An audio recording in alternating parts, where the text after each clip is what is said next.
Tá, beleza? Hoje vamos fazer o bike check da minha bike nova aqui. E aí, galera, faz uma semana já que eu peguei a bike.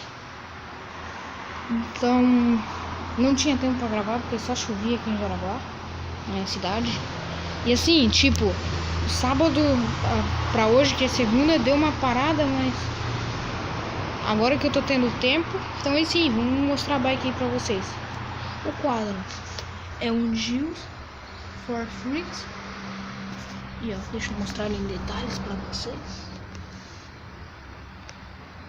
Os adesivos eu coloquei ali da Apple. Ó, Gilles. Vamos começar pela frente então.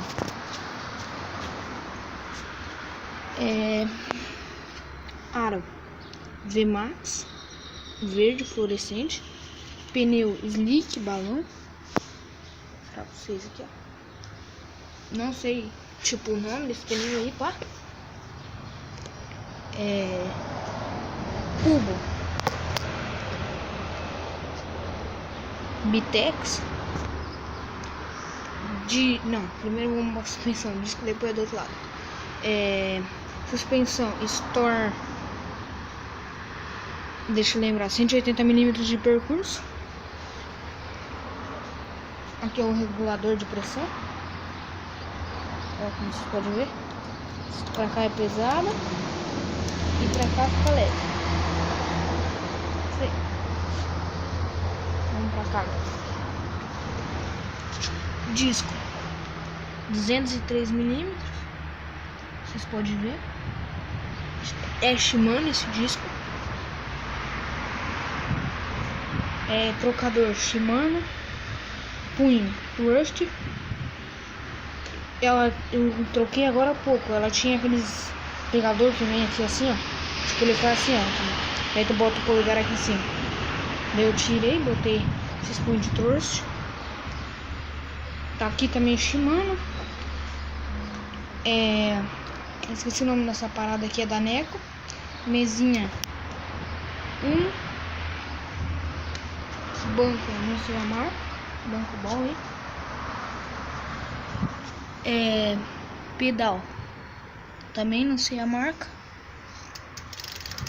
Pé de vela é essa marca aqui, ó, tá meio apagado. Daí, esqueci uma coisa. Assim, ó, 7 marchas aqui da traseira e 3 na dianteira. Aí, no caso aqui, ó, tem 3, aqui 7. Daí o Shimano altos, né? Aqui, ó, como vocês podem ver.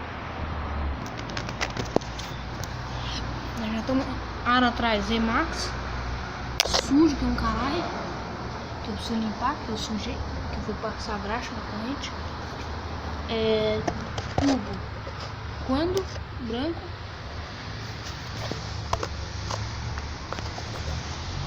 Aí, pegou. Esse aqui, esqueci essa alavanquinha aqui, quando disco de trás Shimano 160 mm. Daí aqui são as mesmas peças. Banco de pressão, alavanquinha. E é isso aí. É isso mais ou menos que eu sei da bike, tá ligado? Foca. Não foca. Mas é isso aí, galera. Valeu. Esse foi o vídeo. Fui!